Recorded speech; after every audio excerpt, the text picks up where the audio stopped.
საგადასახადო დავების განხილვისა და გადაჭრის რა სისტემები გვაქვს ქვეყანაში, სწორედ ამ თემას გავშლით ჩვენს სტუმართან ერთად, როგორ უნდა გადაწყვეტონ მეწარმე სუბიექტებმა საკითხი, ვის და რა ფორმით უნდა მიმართონ, ასევე რა პროცედურა არის ამისთვის გათვალისწინებული და რა სამართლებრივი გარანტიები არსებობს. ამაზე დღეს ვისაუბრებთ და შემოგთავაზებთ მნიშვნელოვან ინფორმაციას და რჩევებს, მათ შორის ოთარ კაჭკაჭაშვილი, იურიდიული კომპანია OK CG-ის დამფუძნებელი და დირექტორი არის ჩვენი დღევანდელი სტუმარი. მოგესალმებით, მიესალმებით ჩვენს ტელემაყურებელს. მადლობა მოწვევისათვის.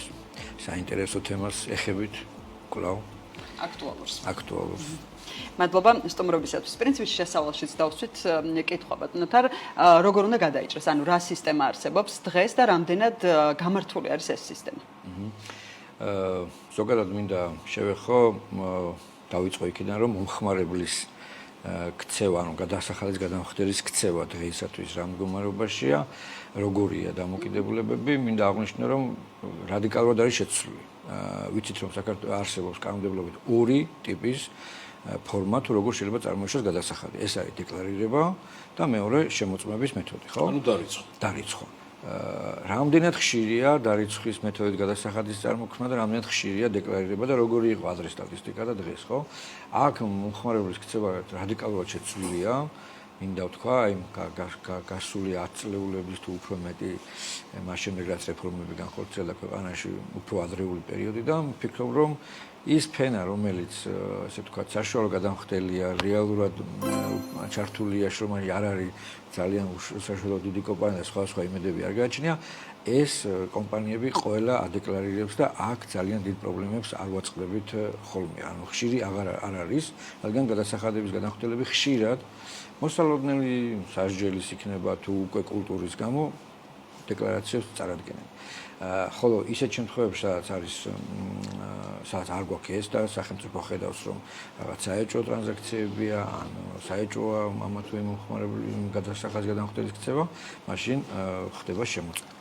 შემოწმებაშიც გვაქვს ორი ფორმა, ეს არის გასვეთი და კამერალური შემოწმება, ეს არის დოკუმენტებზე დაყრდნობითი შემოწმება და მეორე, როცა ხდება შემოწმება ადგილზე, ანუ საწარმოს ამოწმებს ადგილზე საგადასახადოს წარმომადგენელი, რათა აღწეროს ნაშთები და ასე შემდეგ და ასე შემდეგ. ეს უცვლელია ამ კუთხით. ხოლო გასაჩივრების მეთოდები, აი როგორც ჩვენმა სიუჟეტში გამოსვლებმა აღნიშნეს, აქაც გავდივართ სისტემაში, ესე ვთქვათ, ისევ სახელმწიფო შიგნით ორ იერარქიას, ეს არის შემოსავლების სამსახურის საჩივრდება პირველად, ჩვენი ის გადაწყვეტილება, რომელიც არ მოგვეწონა, ანუ საგადასახადო მოთხოვნა ქვია მას, ხოლო მაშინ რაც აქ მივიღებთ შედეგს, უარყოფითი შემთხვევაში შეგვიძლია ის გავასაჩივროთ დავების საბჭოში. აღსანიშნავია, რომ ეს ორივე სისტემა გადასახადის გადამხდელისთვის არ არის ფასიანი, ანუ ამისათვის არ იხდის რაიმე მოსაწყობელს. დიახ, მიუხედავად იმისა, რომ კანონით შეგვიძლია პირდაპირ გავასაჩივროთ სასამართლოში შემოსავლების სამსახურის შემდეგ მიღებული და სისტემის გარეთ გავიდეთ, მე ყოველთვის ურჩევ ხოლმე, რომ იმის გამო, რომ ეს არ არის ხარჯის არ შეიცავს, არ მოიცავს, ვფიქრობთ, რომ ის აუცილებლად უნდა გავასაჩივროთ ჯერ სისტემაში. ბატონოთარ, სანამ მაგნაწილს და ის ვიცი, რომ ამ თემაზე ბევრი კითხვები აქვს, გავაგრძელებ და პასუხისგებლობაზე მსურს კითხოთ. რას გულისხმობ? რა ტიპის პასუხისგებლობა შეიძლება დაეკისროს მეწარმე სუბიექტებს თქვენი აღწერილობის შემდეგ? არის ეს მხოლოდ ადმინისტრაციული ითვალისწინებს სისხლის სამართლებრივ დენას თუ რა? ანუ რა რისკებია მომდინარე იმ ყველაფრიდან, ვიდრე, ასე ვთქვათ, გასაჩივრებამდე მივა ეს ყველაფერი? კი ბატონო. გასაგებია, დიახ, ერთ-ერთი კომპონენტი იმის, რომ კანონი შესრულდეს, არის მისი ძალმოსილება თუ რა ძალით, რა იძულებითი ღონისძიებები დგას მის უკან.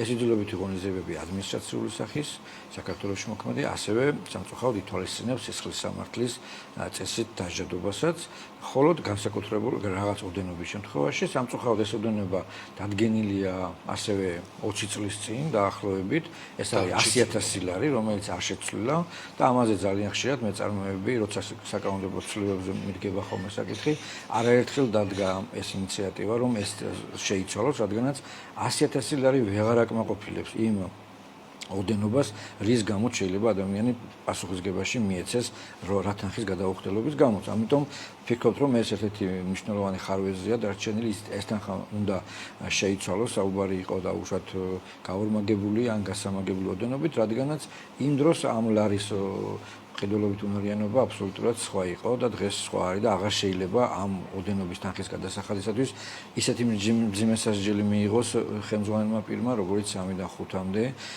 სასჯელია ან მეტი. ანუ აქ ერთი დათქმით მოქმედებს სისხლის სამართალი. თუ საგადასახადო მოთხოვნის გამოცემის შემდეგ გავიდა 45 დღე და მეწარმემ არ გადაიხადა გადასახადი, მხოლოდ მას შემდეგ იწყება სისხლის სამართლებრივი დევნა ამ ხელმძღვანელი პირის მიერ. რას ნიშნავს ეს, რომ სახელმწიფო აძლევს 45 დღიან ვადას იმისათვის, რომ მიუხედავად იმის, რომ დამალე გადასახადი და არ გადაიხადე, გამოცემიდან აქტის შეუძლია რომ 45 დღეში მეწარმემ გადაიხადოს ეს გადასახადი, რაც აღარ წარმოშობს. ბატონო, მე თუ გავასაჩივრე.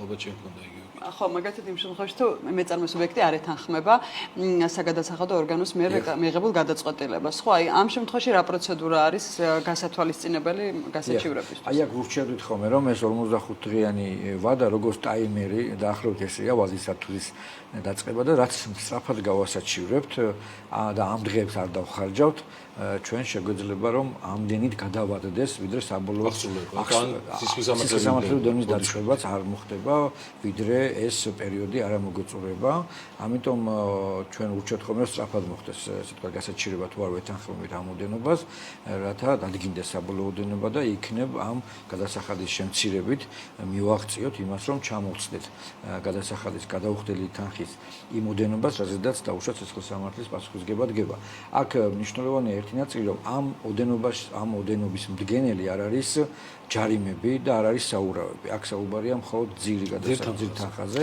და ეს არ უნდა იყოს ესე ვთქვათ არეული მეწარმის მიერ, როცა ამ საფრთხეზეა საუბარი. რა რჩევა შეგვიძლია მოვიცეთ ამ შემთხვევაში მეწარმე სუბიექტებს, ანუ რა არის უკეთესი? რა უნდა გააკეთონ იმისთვის, რომ არ მივიდეს გასაჩივრება სასამართლომდე, ან თუ მივიდა და რატომ არის მაგალითად უკეთესი, ან შესაძლოა უარესიც ფინანსთა სამინისტროს აი რაღაცა იმ სისტემაში დარჩენა და იქ გასაჩივრება? როგორც უკვე აღვნიშნეთ, ერთი არის ეკონომიური ფაქტორი, რომ მეწარმე შეუძლია რომ თანხის გადახდის გარეშე, ბაჟის გადახდის გარეშე იდაოს სისტემაში და მეორე მნიშვნელოვანი კომპონენტი აქ არის ის, რომ მოქმედებს საგადასახადო შეთანხმების ესე ვთქვათ წესი.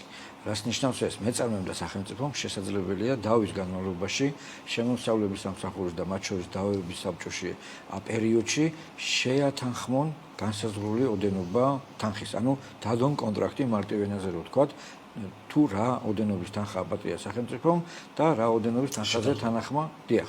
სისხლის სამართალში ამის ანალოგს ხვდებით საპროცესო შეთანხმებას. აქ არის საგადასახადო შეთანხმება, დიახ, ეს ერთგვარი სამედიაციო პროცესია და საინტერესო არის, თუმცა სამწუხაროდ დაბალია სტატისტიკა ხოლმე ასეთი ის შესაძლებლობების გამოყენების ნაკლებად გვხვდებით ამას პრაქტიკაში, თუმცა ამის შესაძლებლობა თეორიულად არსებობს.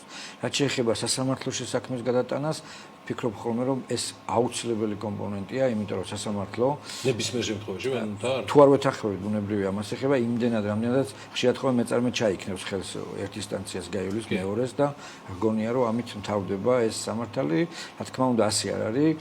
ვფიქრობთ რომ სასამართლო არის მაინც მართალია წარმოდგენაში სასამართლოში რა ვადებია ბატონო? სასამართლოში სამწუხაროდ ვადები არ არის დაცული, აქ თუ 20 დღიან და 20 დღიან ვადებში ხდება განხილვა. იქ დიდი ხნის განმავლობაში გრძელდება საქმის განხილვები სამწუხაროდ, თუმცა სასამართლო მაინც გარე ორგანოა და ის ცოტა უფრო სხვაგვარად უყურებს ამ პრობლემატიკას დავების შინაარსს და იქ უფრო მაღალია ხოლმე. დავების საბჭოს რო ამოწურავს ბანდოთარ მე 20 დღის ვადაში უნდა მიმართოს სასამართლოს. ხო ეს ვადაა თუ მეშლება მანდ? დიახ, 20 დღეა და კარგია რომ ამაზე გააკეთეთ აქცენტი. ხშირად მიჩვეულები ვართ ადამიანები, რომ გასაჩივრების ვადა გვაქვს ერთი თვე, ასეა უმეტეს ადმინისტრაციულ აქტში. ხო, აქ საგადასახადოს შემთხვევაში გვაქვს 20 დღე, ხშირად მეწარმე ისევ სხვა აქტი გონია, ასე ვთქვათ, და 30 დღეს აითვლის ხოლმე, რაც ხშირად იმით მთავრდება, რომ გასაჩივრების ვადა იწურება, რაც ძალიან ცუდი. ანუ 20 დღე არის საგადასახადო აქტის მიმართ. მას შემდეგ რაც გამოიცა და ჩაგვბარდა ის ჩაბარების ორი მეთოდია, ამასაც თუ მივაქცევთ ყურადღებას, კარგი იქნება. ეს არის ჩვენს პორტალზე RSG-ზე შესვლის შემთხვევაში თუ დამხვდარი წერილი წავიკითხეთ, ნიშნავს რომ ჩაგვბარდა ეს აქტი და ეს არ უნდა მივატოვოთ უყურადღებოდ. ხშირად არის ხოლმე რომ მეწარმეებს პრაქტიკაში 2 ან 3 სუბიექტთან აქვს გაზიარებული პაროლი და მომხმარებლის საიდენტიფიკაციო მონაცემები, ამიტომ ეს ძალიან სახიფათოა, არ უნდა იქნეს წაკითხული და გახსნილი, რადგან ვადისათვლი აქ. ანუ შეჯამებისთვის სამაინტერესო. მთელი ეს პროცესი, რაც თქვენ დეტალურად და საკმაოდ ხატოვნად აღწერეთ, უკავშირდება საკმაოდ დიდ ხარჯებს.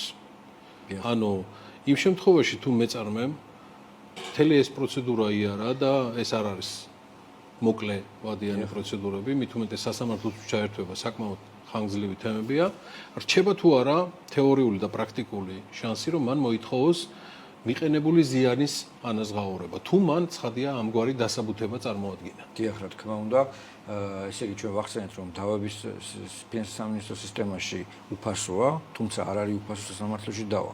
არ არის უფასო იურიდიული მომსახურება, არ არის უფასო აუდიტის მომსახურება, ეს საკმაოდ კოლოსალური თანხებია, რაც მეწარმეს უწევს თუნდაც სისტემაში დავისას, ასევე უწევს დაუშვათ სასამართლოში და ბუნებრივია, როცა ეს შედეგი პოზიტიურად სრულდება, მეწარმეს წარმოიშვება მოთხოვნის უფლება და ეს იმავდროულად სასამართლოს წარმოებაშივე წყდება ხოლმე, როცა სასამართლო გაანაწილებს მხარის მიერ გაღებულ ხარჯებს, იურიდიული მომსახურების, ბაჟის და სხვა ხარჯებს, ექსპერტიზის და ასე შემდეგ. ამიტომ ეს ყველაფერი მერე სახელმწიფოს ეკისრება, ამის სტატისტიკაც და პრაქტიკაც ძალიან ხშირია გამოყენებაში.